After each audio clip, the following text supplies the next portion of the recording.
Hi, I'm Heather Quick with the Quick Law Group, Divorce and Family Law for Women. So, if you think you may be married to a narcissist or you've done some research, this video is for you.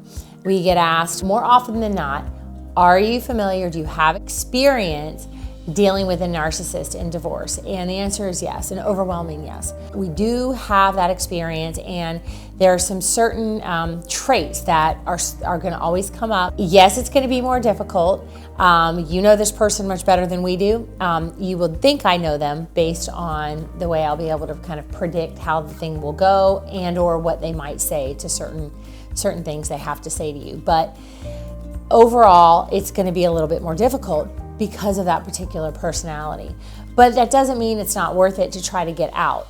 You know, there are certain ways and things that we can do. So I'm going to talk a little bit about that just to give you an idea that it's going to be okay, but you have to recognize that it's really important to find an attorney who has experience and really does believe and understand that your husband's a narcissist and how we deal with it, because it's going to be different. And I will tell you, initially you're going to disagree. And that's just because you've been married to this person and you believe that if we could just get along and come to an agreement rationally, that would be better, because you don't want to see that ugly side of him roar up. And I think there is a natural inclination on your part to, can't we just work this out? Let's give a proposal. He'll realize I'm serious if we propose a consent, and then he's going to agree. That's really not going to happen. But this is your divorce. We're going to talk to you about it, and we're going to come up with a case plan and try to help you understand your goals. But that particular approach I see very often. So I think it's really common for women who are married to this type of man to think that may be the resolution. In my experience, the reason why not is because you've been married for however long. You've probably repeated the same patterns. He's acted in the same way, you've acted in the same way. So there's just that commonality between the way that each of you react and respond to events. So he's going to expect that to be the same. And part of when we are initiating this action, our advice to you will be, it is time to stand up for yourself and recognize that a lot of that behavior is a bullying type of behavior, and the only way that you carry yourself when you're in the face of a bully is to stand up for yourself, because then they tend to back down. Now, not always with the narcissist, but a little bit. It really just changes the tone, and it changes the case, because then they see, they're not going to believe it at first, but that, maybe she's not going to follow the same patterns that she has in the past. And that's really important. And I believe it's really important for you psychologically to have that guidance and that strength to do it in a different way. Because you got to take ownership of your life and your situation. And generally in those types of situations and marriages where you have a narcissist, you haven't felt that. Nor have you probably had a lot of control. You've been doing a lot of trying to keep the peace. So this is going to be new for you. We have a lot of experience with our clients that they're like, I don't know if I want to do this. And you're just so afraid of the backlash. The backlash is going to come anyway. And I'm not meaning physical violence. I hope if that is it, then we'll institute other measures to really keep you protected. But it's just the anger and the blaming. One common trait with a narcissist is that they are always the victim, and it's always your fault. So I don't care if he's had 3 affairs, and that if he actually left and he's gone, shoot, he may have even filed for divorce. It's still going to be your fault. So just be prepared for that. And you are prepared because you know that. Like when you're listening to this, you're like, oh my gosh, yes, it's always my fault, no matter what happens.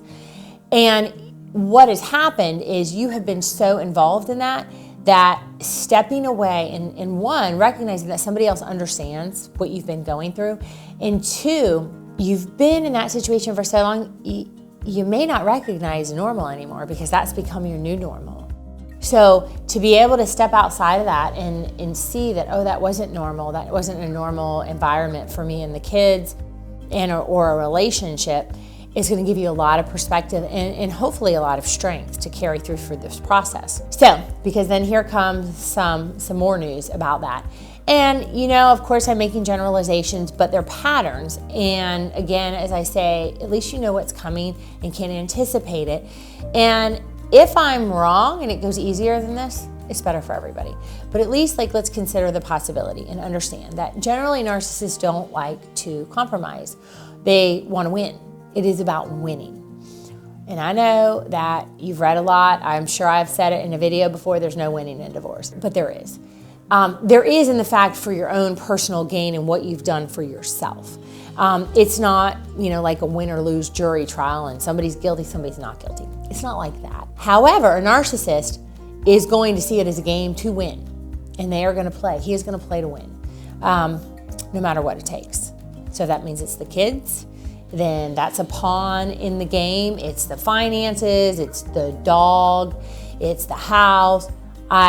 Everything's on the table. And this is something you may be hearing this from me, but you know it to be true because you know this person. So you know that that's the way they're gonna play. But that's when you determine, is this worth it or not? And most of the time it is. It's just a little bit scary and hard. But yes, that is true. Everything, it's all out on the table. And then they also do tend to want to, not only do they want to win and the victim, you're the bad guy.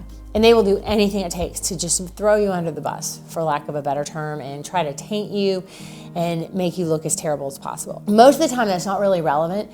And part of when then our strategy sessions and case planning, because we've seen this before, we'll come up with ways and anticipate things before they happen. Just because, it's better to be, on the offense rather than the defense. We're not going to be reacting. We're going to be planning and moving forward in that way. You just need to be prepared. Sometimes they tend to use the litigation process to just kind of further harass and control you. We've seen this before many times, and that's where having an attorney who maybe doesn't understand that process or hasn't maybe been able to talk to your therapist or psychologist to really understand that behavior, they may get lulled into lots of continuances and delays. That's something that's very common. And again, it's a way to control you. So you are moving forward with a divorce. And even if he is the one, like I said, who initiated divorce, I am telling you, they still do this, and it makes no rational sense whatsoever. Because you're like, they're the ones that left and filed, but yet now they're still trying to control me. It just happens. And it's I'm sure we could go on and have quite a lengthy, especially a panel, discussion if we had some therapists here, but it's just understanding that will potentially happen. They may even lull you into agreeing that, we want to delay or do one thing versus another. So the key with that is to know it's there, so that when there are, continuances requested, that your attorney is on your side and looking at, well, is this something that would be granted by the judge or not? Is this a continued delay tactic? Is this a control or harassment mechanism?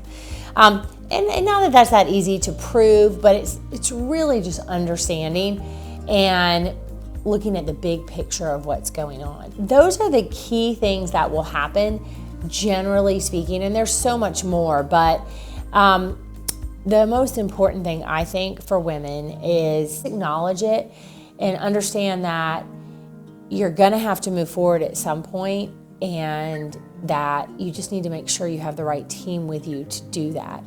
And that if you're in a situation with that type of personality, it's just very destructive to you and your soul, and both emotionally and spiritually, and also for your children. It's very difficult. And it's hard to get out of it, but the longer you're away and separate, you really tend to usually feel a lot better and see it for what it is and recognize that, I'm so glad I'm not living that way anymore. I would rather, live separate. We are better off apart than together. So if you, are in that situation, concerned at all, please give us a call, visit our website. We will be more than happy to help you. Thank you. Thank you for watching. Please like, comment, and subscribe, and give us a call at the Quick Law Group.